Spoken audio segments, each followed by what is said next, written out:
വഖഫുമായി ബന്ധപ്പെട്ട വിഷയങ്ങൾ ഇന്നൊരു പ്രശ്നവൽക്കരിക്കാനുള്ള പ്രധാനപ്പെട്ട കാരണം എന്താണ്?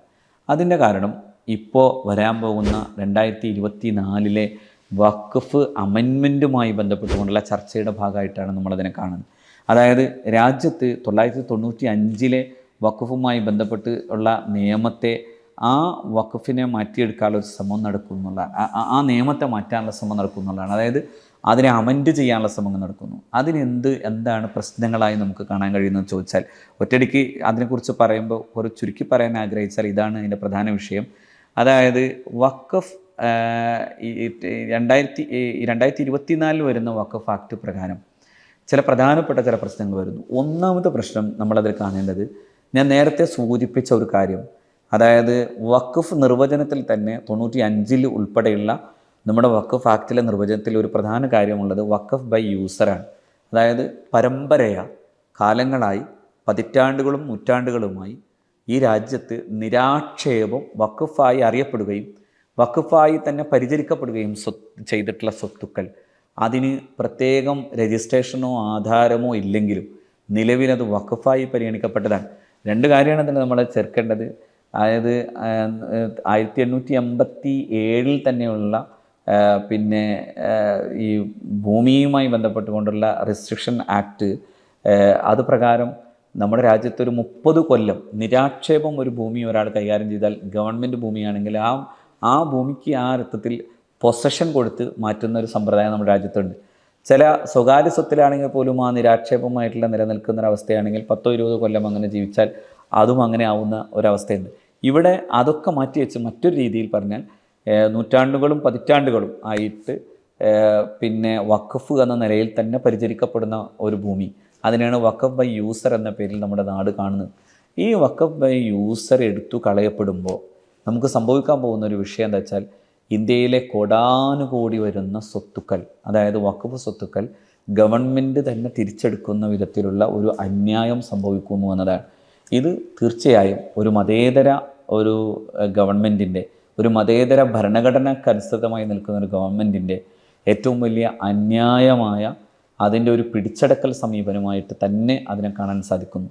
എന്തുകൊണ്ടെന്നാൽ ഇന്ത്യയിൽ എല്ലാ വിഭാഗം സമൂഹങ്ങളുടെയും, വിശിഷ്യ ഞാൻ നേരത്തെ സൂചിപ്പിച്ച പോലെ ദേവസ്വം ഉൾപ്പെടെയുള്ള സ്വത്തുക്കളുടെയും അതിൻ്റെ ആധാരങ്ങളെ മനസ്സിലാക്കിയിട്ടോ പഠിച്ചിട്ടോ അല്ല നമ്മുടെ രാജ്യത്ത് അവയെല്ലാം ദേവസ്വത്തിൻ്റെയും മറ്റു മതവിശ്വാസങ്ങളുടെയും അടിസ്ഥാനപ്പെടുത്തിയിട്ടുള്ള സ്വത്തുക്കളായി നിലനിൽക്കുന്നത്. മറിച്ച് അതൊക്കെ വളരെ കൃത്യമായി, ഇപ്പോൾ ഞാൻ നേരത്തെ പറഞ്ഞ പോലെ മൈനോറായി നിൽക്കുന്ന ഒരു ദേവതയുടെ സ്വത്തിൽ അത് വിൽക്കാൻ അവകാശമില്ലാതെ നിലനിൽക്കുന്ന ഒരു കൺസെപ്റ്റ്, അത് നിയമപരമായി തന്നെ ആ കൺസെപ്റ്റോടെ നിലനിർത്തിയിട്ട് ആ കൺസെപ്റ്റിൻ്റെ അടിസ്ഥാനത്തിൽ കോടിക്കണക്കിന് വരുന്ന സ്വത്തുക്കൾ ആ രീതിയിൽ നിലനിൽക്കുന്നു. ഉദാഹരണത്തിന് ഇപ്പോൾ തിരുവനന്തപുരത്തുള്ള ശ്രീ പത്മനാഭ ക്ഷേത്രത്തിലെ കോടിക്കണക്കിന് സ്വത്തുക്കൾ, എന്താണ് ആ സ്വത്തിൻ്റെ സ്വഭാവം? ആ സ്വത്ത് ഗവൺമെൻറ്റിന് പോലും പോകാനാവാത്ത വിധം അതൊരു മൈനർ ഡയറ്റിയുടെ ഭാഗമായി നിലനിൽക്കുന്നു എന്നതാണ്. ഈ രീതിയിൽ ഒരു പ്രത്യേകമായ ഒരു കരാറോ അല്ലെങ്കിൽ പ്രത്യേകമായ ഒരു വിൽപ്പത്രമോ അങ്ങനെ ഒന്നുമില്ലാതെ തന്നെ, ഒരാധാരമോ ഒന്നുമില്ലാതെ തന്നെ അത് നിലനിൽക്കുന്നു. ഇവിടെയും അതാണ്. പക്ഷേ ഇവിടെ രാജ്യത്തെ ഒരു വലിയ ന്യൂനപക്ഷ ജനവിഭാഗത്തെ ആശങ്കപ്പെടുത്തുന്ന വിധം ഈ സ്വത്തുക്കൾ പിടിച്ചെടുക്കാൻ പോകുന്ന ഒരവസ്ഥ സൃഷ്ടിക്കപ്പെടുന്നു എന്നുള്ളതാണ് ഏറ്റവും ഭീകരമായി നമ്മളതിൽ കാണുന്ന ഒന്ന്. രണ്ടാമത്തേത്, ഗവൺമെൻറ്റുമായി ബന്ധപ്പെട്ടുകൊണ്ട് ഒരു സ്വത്ത്, നിരന്തരമായി വഖഫായിരുന്ന സ്വത്ത് ഗവൺമെൻറ് തർക്കത്തിലേർപ്പെട്ടാൽ അവിടെ ഗവൺമെൻറ്റിൻ്റെ തന്നെ ഉദ്യോഗസ്ഥനായിട്ടുള്ള കളക്ടറെ, അതായത് കോടതി സംബന്ധമായിട്ടുള്ള പരിശോധനകളോ അന്വേഷണങ്ങളോ അല്ല, കളക്ടറെ അത് ഏൽപ്പിക്കുകയും കളക്ടർ അവസാന തീർപ്പ് കൽപ്പിക്കും വരെയും അത് രാജ്യത്ത് 95 ഉൾപ്പെടെ ശേഷം 2013 വന്നിട്ടുള്ള വഖഫ് ട്രിബ്യൂണലുമായി ബന്ധപ്പെട്ടുകൊണ്ടുള്ള നിയമങ്ങൾ ഉൾപ്പെടെയുള്ള എല്ലാ അമെൻമെൻറ്റിനെയും ക്യാൻസൽ ചെയ്തുകൊണ്ട്, അതിനെല്ലാം ഡിലീറ്റ് ചെയ്തുകൊണ്ട്, അതിനെല്ലാം മാറ്റിയിട്ട് ഇനി കളക്ടറാണത് തീരുമാനിക്കേണ്ടതെന്ന് വരികയും ആ കളക്ടർ തീരുമാനമെടുക്കുന്ന ഏറ്റവും അവസാനത്തെ സമയം വരെയും അതുമായി ബന്ധപ്പെട്ട കാര്യങ്ങളിൽ ഒരിക്കലും വഖഫ് ഇടപെടലുകളൊന്നും നടത്താൻ പാടില്ല എന്ന് പറയുകയും ചെയ്യുന്നു എന്നുള്ളതാണ് നമ്മൾ കാണുന്ന ഏറ്റവും ഭീകരമായ അപകടം. അവിടെ ആ സ്വത്തിനെ എത്ര കാലം കളക്ടർ അതുമായി ബന്ധപ്പെട്ടുകൊണ്ട് തീരുമാനം എടുക്കാൻ വേണ്ടി മാറ്റിവെക്കുന്നുവോ അത്ര കാലം വഖഫ് സംബന്ധിയായിട്ടുള്ള ഒരു കൈകാര്യവും ചെയ്യപ്പെടാതെ അത് മാറ്റിവെക്കപ്പെടുന്നു എന്നുള്ളതാണ്. ഈ രീതിയിലുള്ള ഒരു സമ്പ്രദായം വന്നാൽ രാജ്യത്തെ ഒരുപാട് വഖഫ് സ്വത്തുക്കൾ അത് ഗവൺമെൻറ്റിൻ്റെ ഇഷ്ടാനിഷ്ടങ്ങൾക്ക് വിധേയമാക്കപ്പെടുന്ന ഒരവസ്ഥ സംജാതമാവുകയും അത് മുസ്ലിം കമ്മ്യൂണിറ്റിയെ സംബന്ധിച്ചിടത്തോളം ആ കമ്മ്യൂണിറ്റിയുടെ മുന്നേറ്റത്തെ, അവരുടെ സാമൂഹികമായ പുരോഗതിയെ, അവരുടെ സാമൂഹിക നവോത്ഥാനത്തെ എല്ലാത്തിനെയും തകർക്കുകയും ചെയ്യുന്നൊരവസ്ഥയിലേക്ക് അത് മാറ്റപ്പെടുകയും ചെയ്യുന്നു എന്നുള്ളതാണ് ഇതിലേറ്റവും പ്രധാനമായി നമ്മൾ കാണുന്ന ഒരു കാര്യം. അതോടൊപ്പം തന്നെയാണ് ഇവിടെ ഞാൻ നേരത്തെ സൂചിപ്പിച്ച ഒന്ന്, ദേവസ്വം ബോർഡ് ഉൾപ്പെടെയുള്ള എല്ലാ മതവിശ്വാസ സമൂഹങ്ങളുടെയും എല്ലാ മതസമൂഹങ്ങളുടെയും അവരുടെ സ്വത്തുക്കളുടെ കൈകാര്യകർത്തൃത്വം ഏൽപ്പിക്കപ്പെടുന്നത് അതത് സമൂഹങ്ങളിലെ അതത് വിശ്വാസി സമൂഹങ്ങളിലെ നേതാക്കളെയാണ്.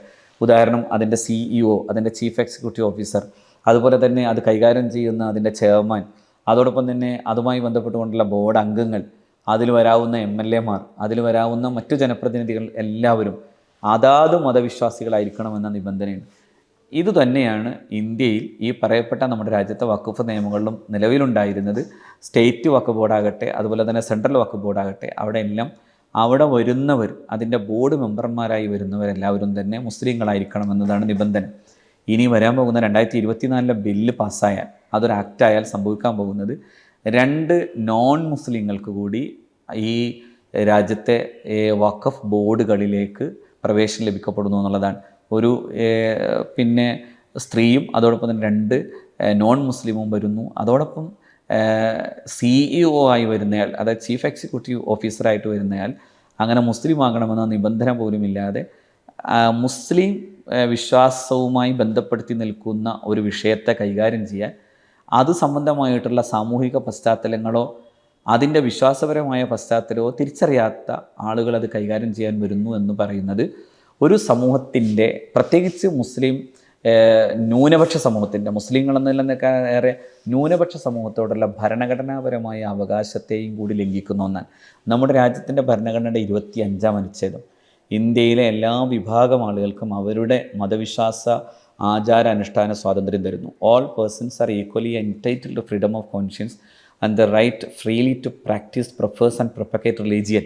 ഇന്ത്യയിൽ ജീവിക്കുന്നവർ എന്നാണ്, ഇന്ത്യയിലെ പൗരൻ എന്ന് പോലും അല്ല, ഇന്ത്യയിൽ ജീവിക്കുന്ന ഒരാൾക്ക് അയാളുടെ മതവിശ്വാസത്തെ പ്രഘോഷണം ചെയ്യാനും പ്രചരിപ്പിക്കാനും പ്രബോധനം ചെയ്യാനുള്ള സ്വാതന്ത്ര്യം ഇന്ത്യയിൽ എല്ലാ വിഭാഗം ആളുകൾക്കും നൽകുന്നൊരു ഭരണഘടനയാണ്. വളരെ ഉത്തമമായൊരു ഭരണഘടനയാണ് നമ്മുടെ രാജ്യത്തിൻ്റെ ഭരണഘടന എന്ന് പറഞ്ഞാൽ, രാജ്യത്തിൻ്റെ ഭരണഘടനയുടെ 3-ാം പാർട്ടിന് വിധേയമാകുന്ന, അതായത് 3-ാം പാർട്ട് എന്ന് പറയുന്ന മൗലികാവകാശ തത്വങ്ങളുമായി ബന്ധപ്പെട്ടുകൊണ്ടുള്ള പാർട്ടിന് വിധേയമായിക്കൊണ്ട് തന്നെ രാജ്യത്ത് ഈ മതവിശ്വാസങ്ങളുടെ ആചരണ പ്രഘോഷണ സ്വാതന്ത്ര്യം തരുന്നു. നമ്മുടെ രാജ്യത്തിൻ്റെ ഈ ഭരണഘടന തന്നെ 29-ാം അനുച്ഛേദ പ്രകാരം ന്യൂനപക്ഷ സംസ്കാരങ്ങളുടെ സംരക്ഷണം നൽകുന്നു. ആ അർത്ഥത്തിൽ ന്യൂനപക്ഷ സംസ്കാരങ്ങൾ, ന്യൂനപക്ഷ വിഭാഗങ്ങളുടെ ഭാഷ, അതുപോലെ തന്നെ അവരുടെ സംസ്കാരം, അവരുടെ ഭാഷയുടെ പിന്നെ സ്ക്രിപ്റ്റ്, അതൊക്കെ നിലനിൽക്കാൻ ആവശ്യമായിട്ടുള്ള ഒരു വലിയ ഭരണഘടനാ സുരക്ഷിതത്വം നമ്മുടെ രാജ്യം നൽകുന്നു. അതുകൊണ്ടാണ് അതിങ്ങനെ കൂടി പറയാം, if there is any minority culture which wants to preserve its culture, script and language, the state shall not impose upon it any culture which may be locals or otherwise എന്നാണ്. അതായത് ഇന്ത്യയിലെ ഒരു ന്യൂനപക്ഷ സമൂഹം അവരുടെ ഭാഷയോ സംസ്കാരമോ ഭാഷയുടെ തന്നെ സ്ക്രിപ്റ്റോ നിലനിർത്താൻ ആഗ്രഹിച്ചാൽ അതിനുമേൽ ഭരണകൂടത്തിന് മറ്റൊന്നും ചെയ്യാൻ പാടില്ല എന്നാണ്. ഇനി ഇതിൻ്റെ 30-ാം അനുച്ഛേദ പ്രകാരം, ഭരണഘടന 30-ാം അനുച്ഛേദ പ്രകാരം ന്യൂനപക്ഷ സമൂഹങ്ങൾക്ക് അവരുടെ പ്രോപ്പർട്ടികൾ, ന്യൂനപക്ഷ പ്രോപ്പർട്ടികൾ, ആ പ്രോപ്പർട്ടികളെ സംരക്ഷിക്കാനുള്ള അവകാശം അത് പ്രത്യേകിച്ച് എഡ്യൂക്കേഷണൽ ഇൻസ്റ്റിറ്റ്യൂഷൻസുകൾ അത് വഴി കൊണ്ടുവരാനുള്ള അവകാശവും രാജ്യം നൽകുന്നു എന്നുള്ളതാണ്. അതുമായി ബന്ധപ്പെട്ട ടു അഡ്മിനിസ്റ്റർ, അതുമായി ബന്ധപ്പെട്ട അതിൻ്റെ ഭരണ സംവിധാനത്തിൻ്റെയും കൂടി അവകാശം രാജ്യത്തിൻ്റെ ഭരണഘടന നൽകുന്നു. ഈ ഭരണഘടനയുടെ വ്യവസ്ഥാപിതമായ മൗലിക തത്വങ്ങളെ അപ്പടി ഉന്മൂലനം ചെയ്യുന്ന തരത്തിൽ, അപ്പടി ഇല്ലാതാക്കുന്ന തരത്തിലുള്ള ഒരു നിയമ ഭേദഗതിയാണ് ഈ ആക്റ്റിലൂടെ, ഈ ബില്ലിലൂടെ വരാൻ പോകുന്നത് എന്നുള്ളതാണ് നമ്മൾ കാണേണ്ട ഏറ്റവും വലിയ കാര്യം. അത് രാജ്യത്തിൻ്റെ മൗലികമായ ഭരണഘടനാ സംവിധാനത്തെ തന്നെ അട്ടിമറിക്കുന്നു എന്നുള്ളതാണ്.